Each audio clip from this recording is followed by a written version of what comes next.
भगवान तो कबीर साहब थे। आज तक किसी ने बताया भगवान कबीर साहब है? ये कबीर पंथी भी कहते हैं कबीर साहब तो अलग है और परमात्मा न्यारे है। इनकी विधि थी नहीं जो भगवान को देख सके और पा सके। तो कहने का भाव ये है दास का कि परमात्मा पाने के लिए भगवान ने स्वयं एक रोल किया, भूमिका की। परमात्मा कहते हैं जो सुख है गरीबी में वो ना ही रे अमीरी में।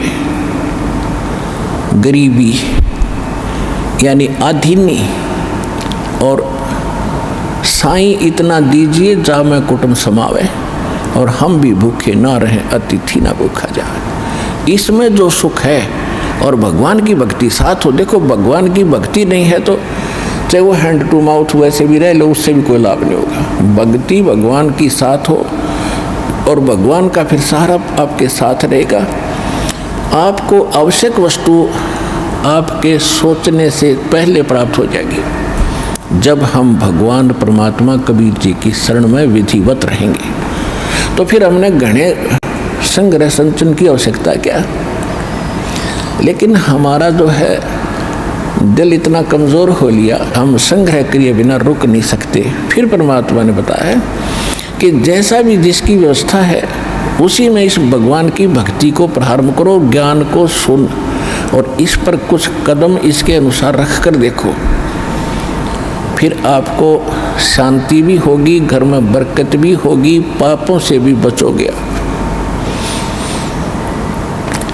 अब परमात्मा एक झोपड़ी में रहा करते सारी ब्रह्मांड के रचने वाले, वो एक शब्द से और एक सेकंड में इतना आलीशान मकान बना सकते हैं, एक वचन से, जिसके वचन से सब ब्रह्मांड और सब सूर्य और ये चांद सितारे बन गए और ये सब जीव जंतु ये पौधे परमात्मा के एक वचन से बाग लग गए।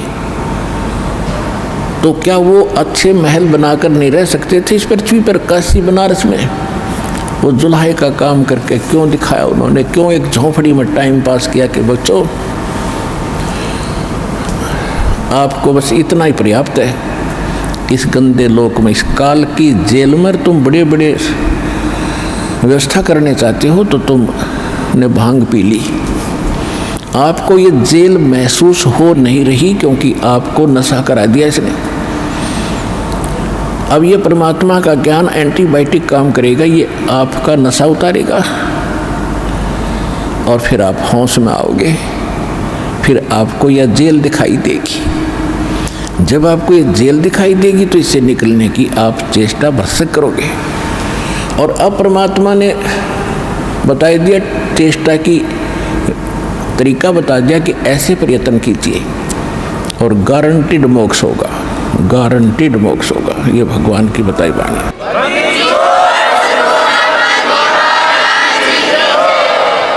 तो क्या बताते हैं कि हम समझा करते जो जंगलों में चले गए और धुने लगाकर आग अग्नि जलाकर बैठे हैं आसन पद्म लगा कर। गृहस्थी ये सोचा करते थे भगवान तो ऐसे मिलेगा। हम ऐसा नहीं कर सकते, हम बच्चे नहीं छोड़ सकते, ना इतना समय हम निकाल सकते। इसलिए हमने भगवान को खोजना बंद कर दिया। क्यों? इस तरह डले ढुए नहीं और भगवान मिले नहीं। फिर भी दुख होता था, अपनी छोटी मोटी क्रियाएं भगवान की करते ही रहते थे क्योंकि आत्मा परमात्मा के बिना नहीं रह सकती। ये मन है, ये बकवाद करवाता है, इसके साथ इसका जोड़ा कर दिया काल ने कि इसको भ्रमित रख, इसको भयभीत रख, तेरा ये नुकसान हो जाएगा, ये नुकसान हो जाएगा। वहाँ सत्संग में गया तो यहाँ पीछे से हानि हो जाएगी। इसको ऐसा भयभीत करके वहीं बैठा लेता है, यहाँ नहीं आने देता। और वहाँ रहते रहते सारा परिवार का परिवार नष्ट हो जाता है। तब कौन सी रक्षा कर ली आपने? रक्षा करने वाला भगवान, इससे आप दूर कैसे बात बनेगी आपकी? अब जैसे एक बार ये दास जब ये दीक्षा ली थी, ये ज्ञान समझ में आया था, सर्विस भी करता था।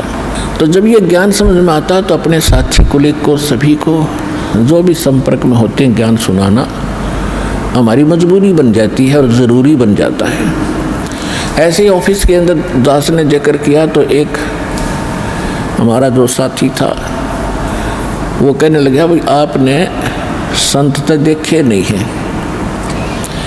मैं भी कैसे कि एक बार मैं चला गया हरिद्वार और आगे पहुंच गया ऋषिकेश।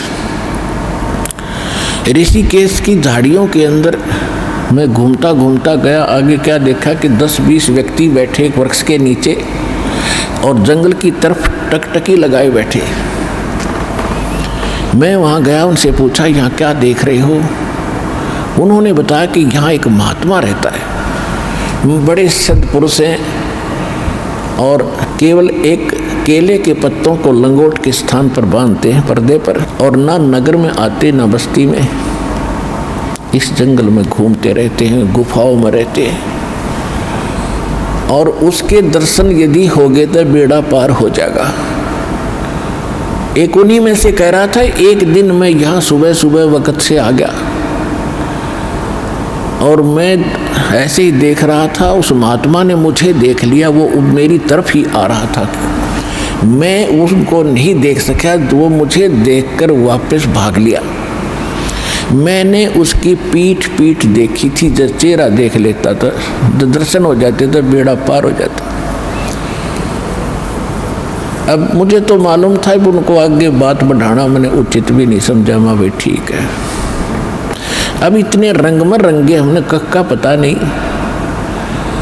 अब इसके विषय में सुख संवेद में क्या बताया है कि डंब करें डूंगर चढ़े। एक समय दास अपनी ड्यूटी पर जा रहा था मोटरसाइकिल पे, और उस समय क्या देखा कि एक ऊंचा सा स्थान था गांव से बाहर, ऊंचा टीला, ऊंची स्थान थली सी थी, उस पर 10-20 वृक्ष थे और नीचे एक तालाब था। वहाँ एक संत बैठा, साधु दूना लगा के, और कई भक्त उसके चारों तरफ गांव के लोग बैठे। कोई जा रहा था तो हमने पूछा भी ये कौन है, कि बड़े पहुंचे महापुरुष बाबा तपस्या कर रहा है, और दूर तक दिखा साफ हो बैठा। माँ भी ठीक है, तब तक हमने नाम लिया नहीं था। अब नाम लेने के बाद परमात्मा के ज्ञान के प्रकाश में दिखाई दिया, वो तो डले डोए था, पशु था।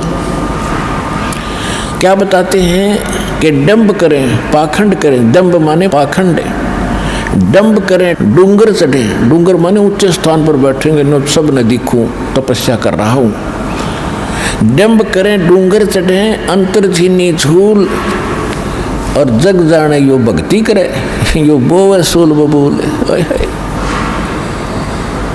जो साधना ये संत ऋषि महात्मा, हम जिनको महात्मा मान्या करते, जो ये साधना भक्ति कर रहे हैं, कोई है प्रमाण किसी सदग्रंथ में या किसी महापुरुष ने किया जिसने भगवान मिले, जिसमें आदरणीय गरीबदास साहिब जी, आदरणीय नानक साहिब जी, आदरणीय दादू साहिब जी, आदरणीय गीसा साहिब जी, आदरणीय मुलुकदास साहिब जी, आदरणीय धर्मदास साहिब जी, ये पहुंचे संत थे, परमात्मा पाया था इन्होंने किए कभी ऐसे साधनाएं।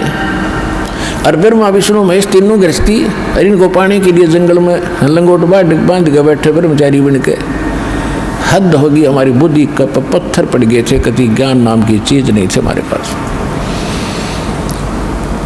अब क्या बताते हैं कि डंब करें डूंगर चढ़े, अंतर झीनी झूल, और जग जाने यो भक्ति करे, यो बोवे सूल बबूल।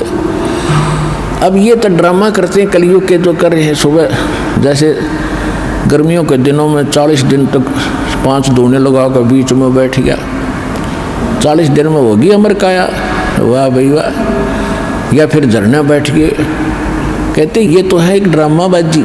और पहले ऋषि महर्षि तन मन धन से भक्ति करते थे, हजारों वर्षों तक उनकी लंबी आयु होती थी, तपस्याएं करते थे, उनको कुछ नहीं मिला, क्योंकि ये परमात्मा प्राप्ति का साधन ही नहीं है।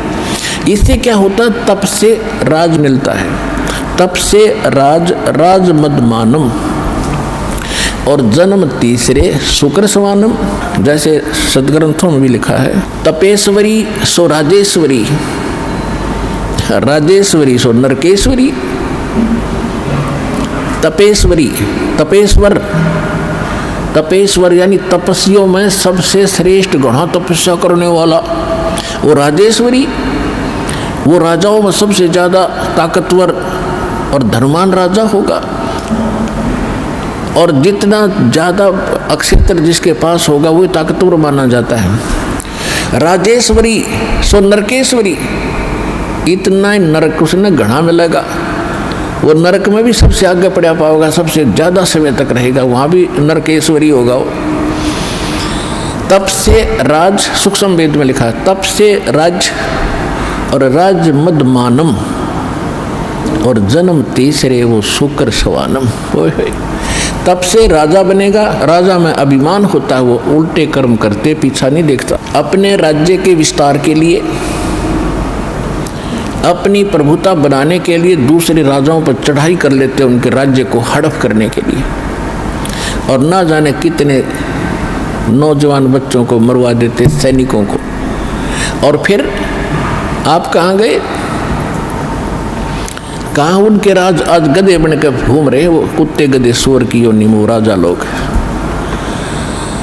ये अनमोल मनुष्य जीवन ये डले डौण के लिए नहीं मिला था, ये बकवादों के लिए प्राप्त नहीं हुआ था। ज्ञान ना होने से हम इस काम लाग गए, भगवान तो मिला ही नहीं। जब भगवान नहीं मिला तो फिर बकवादों में लगेगा।